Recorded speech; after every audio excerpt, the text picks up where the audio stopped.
Oh shit. Well, hello everyone. Welcome to the channel. Today it's going to hurt. I know it will hurt. On the menu today is I'm going to do basically a VO2 max challenge without actually being in a laboratory. I've done the laboratory VO2 max test, both running and cycling, and they are not comfortable. You get the mask on, it hurts. You basically just go to failure. Just keep on ramping up the speed as we go. They're not fun, but they're a good way to see where your fitness is relative to you. I'm not going to worry about my results compared to anyone else. Right now, my fitness kind of sucks overall for me. I know I could go out and run a marathon tomorrow if I had to, but that's not the point. I want to see where my limits are, what my heart rate max is now. I'm currently 55. So according to the 220 minus my age, at the age of 55, my heart rate max would be 165. That's not the case. I know I can push into the 180s. I'm not sure if I can get past about 185. We'll see how the test goes. So what I have now is I have a Polar Pacer Pro. Got the H10 heart rate strap to monitor this, and I'm going to do the Polar VO2 max test that, according to what I've read, it's quite accurate. It's not laboratory grade accurate, but it is as accurate as I need it to be. So from there, the purpose of this is just to see, again, gauge where my training is at, and then I can adjust my running accordingly. So I know exactly where my zone 1, 2, 3, 4, and 5 are, and then where my threshold is when I have to do threshold runs and all that kind of stuff. But it's going to hurt. I know it's going to hurt. So the way it works is that you do a 10-minute warm-up, and then it's about 6 to 10 minutes, however many minutes you can handle, of basically just increasing speed. So you start at one speed, whether it's 5-minute Ks or however you determine to set it. I'm going to set my warm-up at about 6-minute Ks, and then I'm going to gradually increase the speed, and you just follow the instructions on the watch. Speed keeps on increasing until you can't go anymore, until you max out, and then you do a cool down and curl up in a ball. But it's a good way to tell where your fitness is. I don't recommend doing this for everyone because it hurts. It hurts a lot. I know it hurts. I'm going to try to film some of it. I know once I get to close to max speed, the last thing I want to do is be pulling out the camera. Well, I'm not going to be able to talk, so maybe I'll just pull out the camera and you can see what the effort is. So time to gear up and let's get this going. Here we go.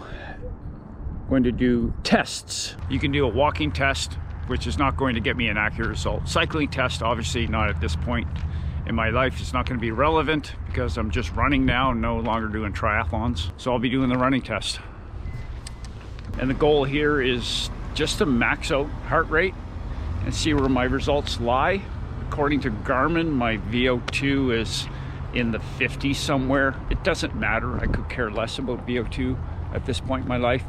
I'm focused more on the long, slow grind. But it is good to have a test just to see where you are. And if I train better over the next 3 months, it should improve all of my information, help out with my training. Because the last few months I've been sick 3 times, I think. I had the flu 3 times, so it's not been going well. Just see how it goes today. You a warning. I've read and understood the health and training section in the user manual, meaning don't try this at home without doctor's approval. I'm just gonna go. If I drop dead, hopefully I won't, because you won't be seeing this video anyways. If I drop dead, then I'm doing something that I enjoy doing anyway. Well, everyone, I'm having some problems here because you have to keep a certain pace, and then it just keeps on dropping. It's even in just the warm-up, within seconds per kilometer, and it just keeps on timing out. So I've attempted this 6 times now. But I'm gonna keep trying, see if I can get this going. I'm getting a good warm-up in anyways. Okay, current heart rate 150. I could easily run a marathon at this heart rate. So that goes to show the 220 minus age, it's a guideline. That's why, if you can, it's good to do a max heart rate test if you train by heart rate. Oh, here we go. 160. There won't be a whole lot of talking after this. 171. I'm in the red zone. 180 now. Let's go. Go time. Go time.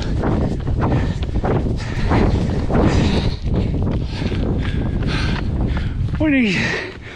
Oh my God. Oh.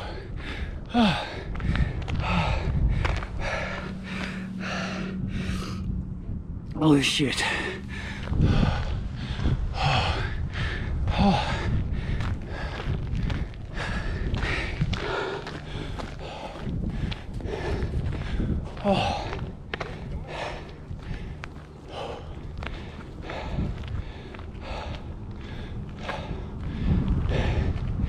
Well, I knew that was going to hurt.